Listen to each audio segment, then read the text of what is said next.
Si quieres que regresen los fueros y los privilegios de unos cuantos y que continúe la corrupción, el clasismo, el racismo y la discriminación, te recomendamos que no veas este programa, que no participes en este diálogo circular porque puede ocasionarte algún daño psicológico, emocional o afectar los intereses que defiendes. Eres libre, no tienes por qué correr ningún riesgo. Este programa, este diálogo circular, es para atrevidos, para rebeldes, no para conservadores. Muy bien, pues empezamos con David.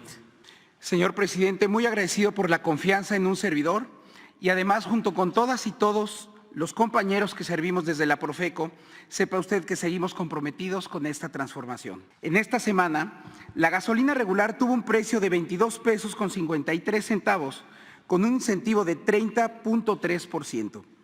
La gasolina premium de alto octanaje, con un promedio de 24 pesos con 70 centavos y un incentivo del 10.8%, así como el diésel, que con un incentivo fiscal del 57.1% tuvo un precio promedio de 24 pesos con 2 centavos. Importantes estos incentivos, ya que si bien el precio de la mezcla mexicana se ubicó en este periodo en $77.52 por barril, en el mercado podemos decir que se siguen manteniendo varios mecanismos de estabilidad constante en los precios de dichos combustibles. Entre las marcas que en este periodo resultaron con indicadores de ganancia altos, encontramos Petro-7, Oxogas y Winstar. Y por el contrario, marcas como Repsol, BP y ExxonMobil se ubicaron como las mejores en este rubro, siendo estas las aliadas del consumidor en esta semana pasada, ofreciendo los mejores precios. Y se continúa con la capacitación a los conductores, especialmente liderada por Sedena, a quien agradecemos mucho el apoyo y que además los ha mandado a prepararse fuera internacionalmente. El conductor que nos llevaba en el primer tramo había manejado un tren hasta más de 300 kilómetros. La preparación está siendo muy intensiva y ahora el tema es también que entiendan a la perfección este tren, ¿no? Cómo manejarlo, cómo cuidarlo. En uno, donde se alcanzaron velocidades promedio de 80, un poquito más de 80 kilómetros por hora. En algunos momentos se bajó la velocidad cuando había pasos a nivel, que podía haber gente, o cuando se quería revisar alguna condición particular en algún aparato de vía, pero ya se alcanzan velocidades más altas y ahora el compromiso es para el siguiente recorrido tener todavía mayores velocidades, ¿no? Siempre tomando en cuenta como foco central la seguridad. Lleve al diálogo de inmediato entre las partes y que no dependa solo del Consejo de Seguridad, porque si no, no se avanza y no se hace nada. Y pasa el tiempo y continúan los enfrentamientos y continúan las pérdidas de vidas. Esa es nuestra postura. En el Consejo de Seguridad el control lo tienen las potencias, ¿no? Sí, desde hace mucho tiempo, desde que se fundó la ONU. Pero eso tiene que cambiar. Ya es completamente obsoleto ese procedimiento.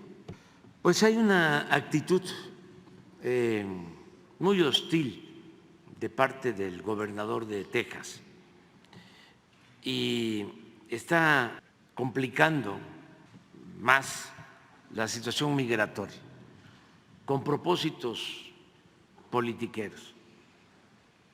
Están poniendo retenes del lado estadounidense para que no haya tránsito fluido en mercancías de Estados Unidos a México y de México a Estados Unidos. El gobierno de Texas ya está preparándose una nota diplomática que el día de hoy se va a enviar en contra de estas medidas que perjudican a las dos naciones, de los que no hablan los traficantes de personas, que lo que hacen es cobrarles y decirles que no va a haber ningún problema y que se comprometen a dejarlos, a ponerlos del otro lado de la frontera. Pero, presidente, nuestra. más allá de la parte social de la inversión, ¿habría programado impulsar acciones para Sí. enfrentar a los traficantes de personas? Sí, lo estamos haciendo. De seguridad Sí. regional. Lo estamos haciendo, pero necesitamos reunirnos, atender las causas, que haya más diálogo entre nosotros, que podamos trabajar juntos. Llevamos muy buena relación con todos los gobiernos de estos países. ¿Y por qué estos países? Porque si vemos los datos sobre migrantes, son los principales o son países por donde pasan migrantes. Entonces, para eso es esa reunión. Vamos a reunir en Palenque, es un mediodía, vamos a estar ahí. Vamos a presentar una propuesta, a ver si logramos llegar a un acuerdo, y esto va a ayudar mucho, porque no nos podemos quedar con los brazos cruzados. Está creciendo mucho el flujo migratorio. Ahora lo que estamos llevando a cabo con una inversión pública sin precedente es mejorar todas las instalaciones de salud pública, centros de salud, hospitales, equiparlos, contratar médicos generales, especialistas, que no falte el abasto de medicamentos, que se puedan tener equipos para estudios médicos, para intervenciones quirúrgicas, todo de manera gratuita. Eso es el sistema IMSS Bienestar. Los tiempos anteriores se tomó la decisión de transferir los servicios de salud a los estados. Sin embargo, no se les dio todo el apoyo, no se prestaba un buen servicio médico a la población. Ahora llegamos al acuerdo de que se trata de algo fundamental, el derecho a la salud, y que tenemos que unirnos, trabajar juntos, y que la Federación intervenga más, que no se cobre por la atención médica, ni por intervenciones quirúrgicas, ni por operaciones, por nada, porque la salud no es un privilegio, es un derecho. Muy buenos días, tengan todas y todos ustedes. Hoy 10 de octubre, como ya mencionó el señor presidente, el pulso de la salud es un día especial, pues comunicaremos en presencia de las 22 gobernadoras y gobernadores la firma del Acuerdo Nacional de la Federalización de los Servicios de Salud Social. Después de 2 años de atender la pandemia y 2 años de la construcción de este IMSS Bienestar, de esta nueva institución, llegamos a este momento, a este Acuerdo Nacional para la Federalización de los Sistemas de Salud para el Bienestar, que tiene como objeto consolidar la operación de un sistema de atención médica único y universal, público, gratuito y preventivo. Con esta firma ya tenemos un universo, son 23 estados que están aquí hoy presentes, que por voluntad de sus gobernadoras, por voluntad de sus gobernadores, dan este gran paso. Como lo ha dicho el presidente López Obrador, se reformó la Constitución, ahora la Constitución y ese derecho tenía que llegar al consultorio, tenía que llegar al quirófano, tenía que llegar a la farmacia, tenía que llegar a todos los servicios, miles de servicios que se estarán prestando con IMSS Bienestar. Como le ha dicho el secretario Alcocer, de los 65 millones de mexicanas y mexicanos que no cuentan con seguridad social, IMSS Bienestar atenderá en 23 estados a 53.2 millones de ellas, es decir, al 80% de la población que no cuenta con seguridad social. Esto se logrará en la siguiente a partir de la transferencia de 707 hospitales y 13,966 centros de salud. Esa es la red de IMSS Bienestar. Con esto, IMSS Bienestar se convierte en el sistema de atención médica público más grande del planeta. Y desde luego la firma del señor presidente Andrés Manuel López Obrador, presidente de México.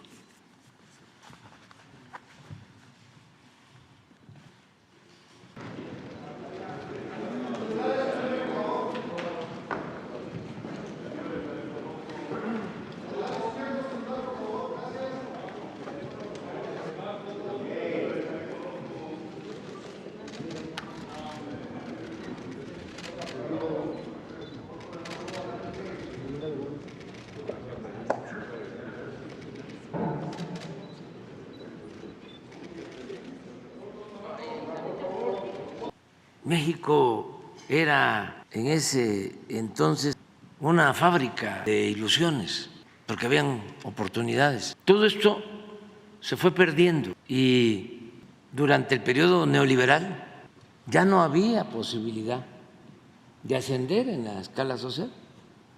Cerraron todas las puertas para poder progresar. Un hijo de campesino, de obrero, de comerciante, de un profesional, de un servidor público.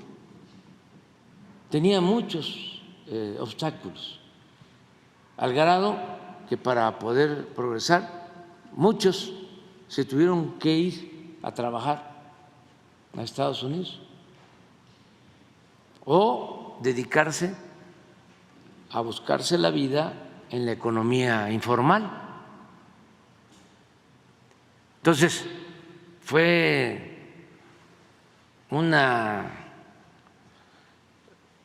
noche muy oscura, todo el periodo neoliberal, 36 años, salarios muy precarios,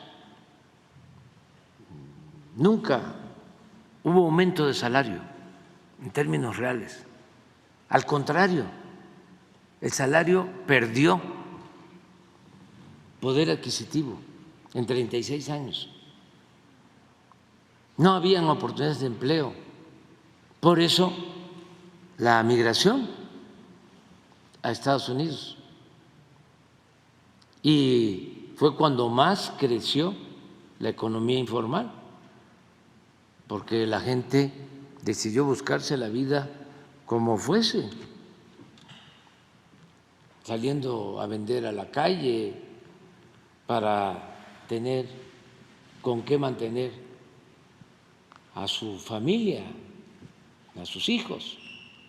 Entonces, ¿qué queremos ahora? Inaugurar una etapa nueva, que regrese la movilidad social que se perdió.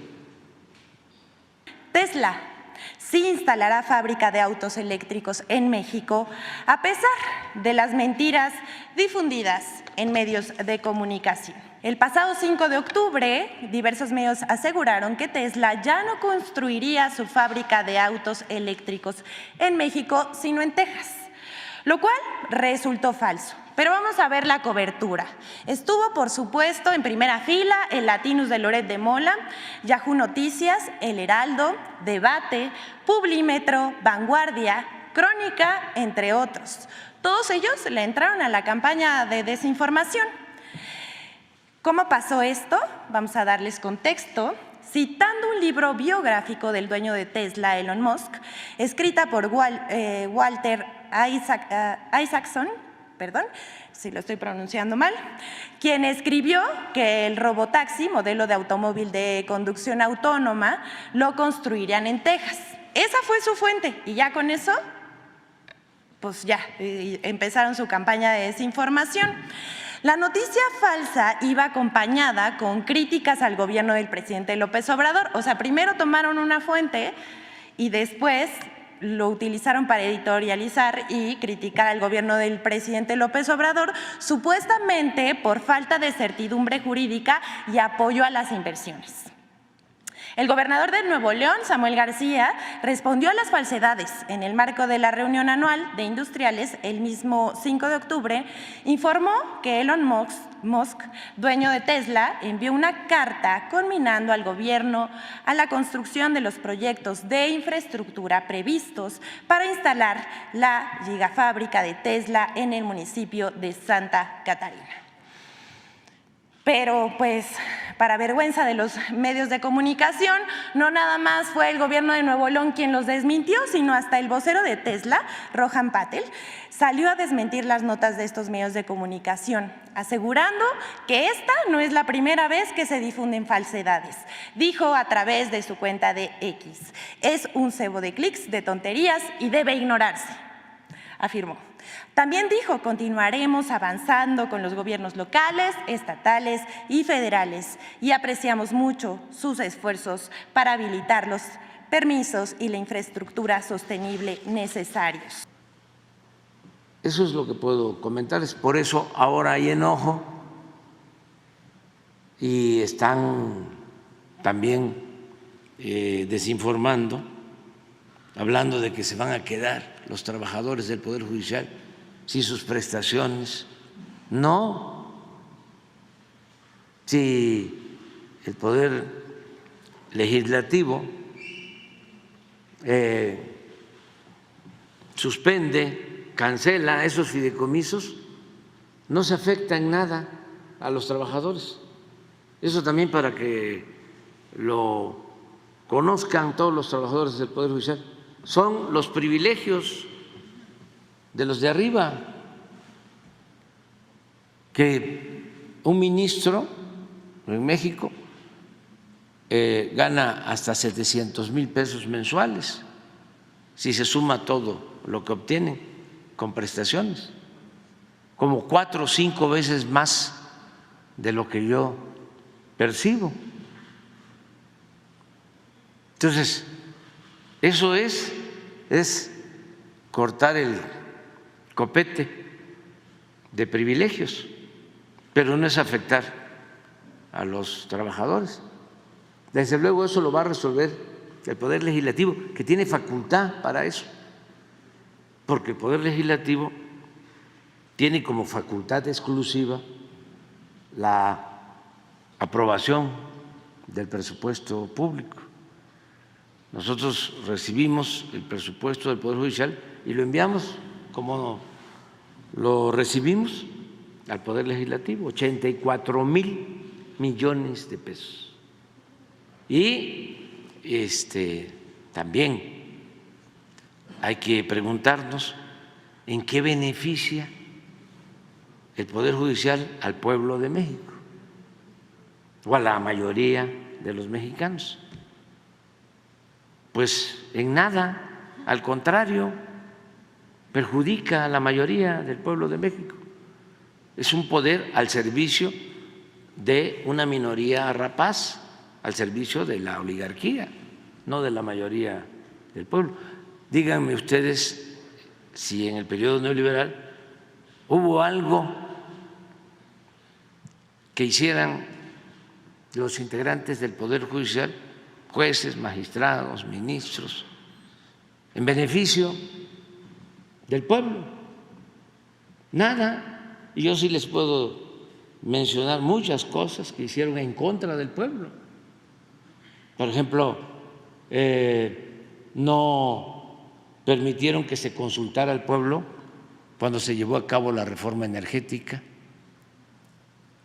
Cumplimos con todos los requisitos, estábamos en ese entonces en oposición, se reunieron más de 3 millones de firmas, como lo establece la Constitución, para que se llevara a cabo una consulta y se le preguntara al pueblo.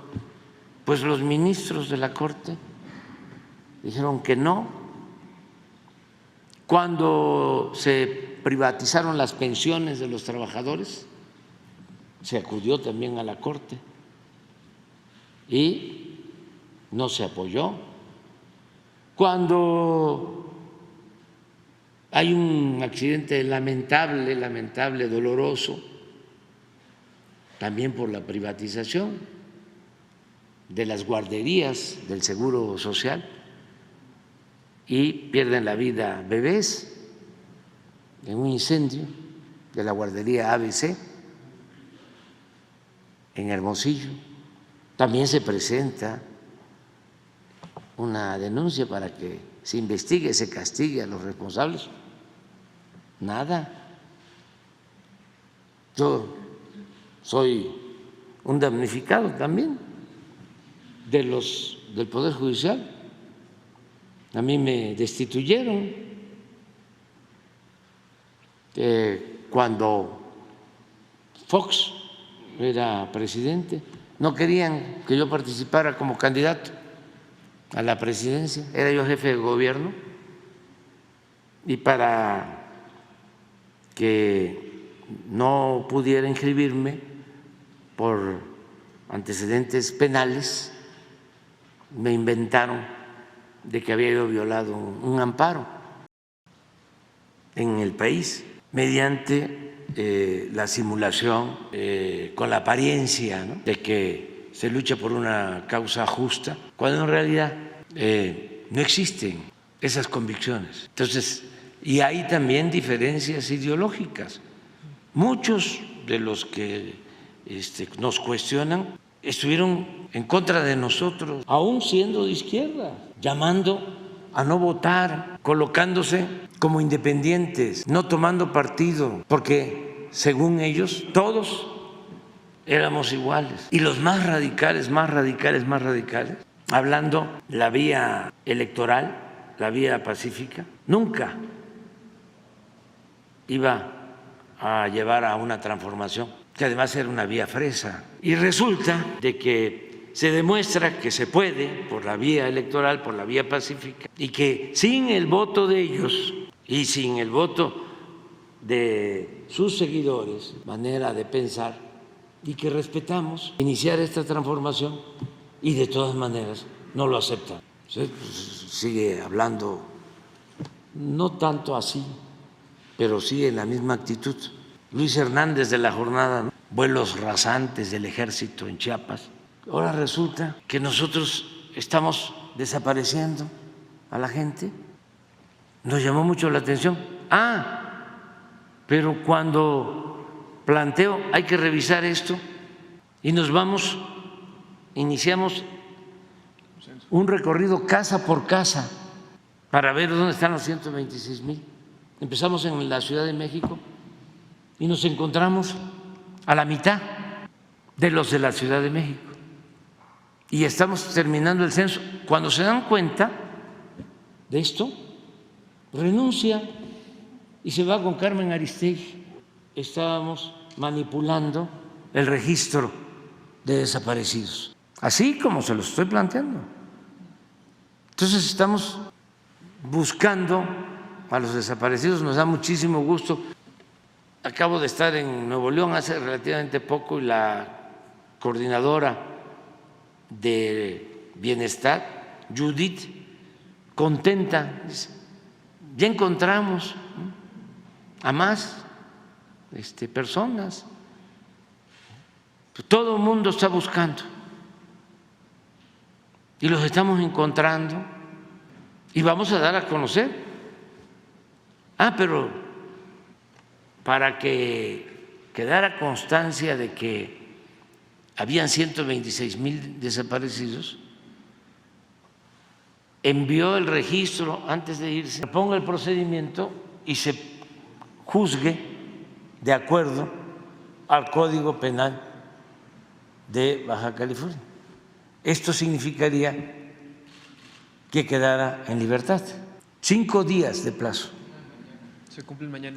Sí, me llamó mucho la atención esto porque un día que creo que Alejandro Encinas planteó el tema en una reunión de gabinete de seguridad, pero luego lo que más me llamó la atención es de que apareció un artículo de Riva Palacio que íbamos a sacar nosotros a Aburto. Ya estamos preparando todo esto para sacarlo y usar el caso para que Aburto declarara en contra de Carlos Salinas de Gortari. Eso es lo que dice Riva Palacio. Entonces aquí, que no se preocupe el licenciado Salinas, porque nosotros no tenemos ese plan, ni somos perversos, ni actuamos de esa manera. No hay buenos servidores públicos, no es fácil, mujeres y hombres, ¿eh? Entonces, por eso hay que darle mucha oportunidad a los jóvenes y dedicar tiempo a la formación de jóvenes, porque también en eso se perjudicó mucho. No los formaron para servir, no los formaron con una visión social, humanista, los formaron más en el pragmatismo, en el ascender sin escrúpulos morales, en obtener cargos, haya sido como haya sido. Entonces, ahora hay que formar distinto, que haya mística, que haya ideales, que haya principios, que se le tenga amor al pueblo, no lo material. No voy a llegar al gobierno porque mínimo voy a obtener un sueldo de 500, de 600,000, de 700,000 pesos mensuales, mínimo. Pero como me va a tocar a mí firmar contratos o autorizar presupuesto, me voy a hacer rico. Así pasaba hasta hace poco. Y de ahí se agarraron para anular todo lo que había aprobado el Congreso, que los legisladores tengan cuidado, que hagan todas las reuniones que establece el procedimiento legislativo, porque hay injerencia del Poder Judicial. Y acerca de la protesta de los trabajadores, pues están en su derecho. Nada más decirles que no se dejen manipular en contra de los trabajadores, que no los engañen. Ustedes ven toda la prensa manipuladora, defensora del conservadurismo, toda está orientada en ese sentido, que se afecta a los trabajadores, a los jubilados, a los trabajadores de base. No, es cortar el copete de privilegios. Es que es ofensivo que estén recibiendo tanto los ministros, los magistrados, los jueces, no solo en nuestro país, en el mundo. Si se compara lo que ganan los jueces, los magistrados, los ministros en el mundo con lo que ganan en México, nos vamos a dar cuenta de que abusan, es un exceso. No puede haber gobierno rico con pueblo pobre. El presupuesto es dinero del pueblo, no es dinero del gobierno, no es dinero del Poder Ejecutivo, no es dinero del Poder Legislativo, no es dinero del Poder Judicial, es dinero de todos y hay que distribuirlo con justicia y darle más a quien tiene menos. ¿Por qué no ese dinero que sirve para mantener privilegios? Se hacen hasta cirugía plástica. En el caso de nuestro país, pues atraviesan todo México y hay muchos riesgos. Y muchos riesgos en el transporte. Hemos tenido accidentes en los últimos 15 días, 2 accidentes lamentables, una volcadura de un camión de Redila en Chiapas, perdieron la vida 10 mujeres, hermanas cubanas. También en Oaxaca, hace como una semana, un autobús con más de 40 migrantes. En una curva pierde el control el conductor, el chofer, y hay una tragedia, 16 muertos, heridos, la mayoría venezolanos, también cubanos, haitianos.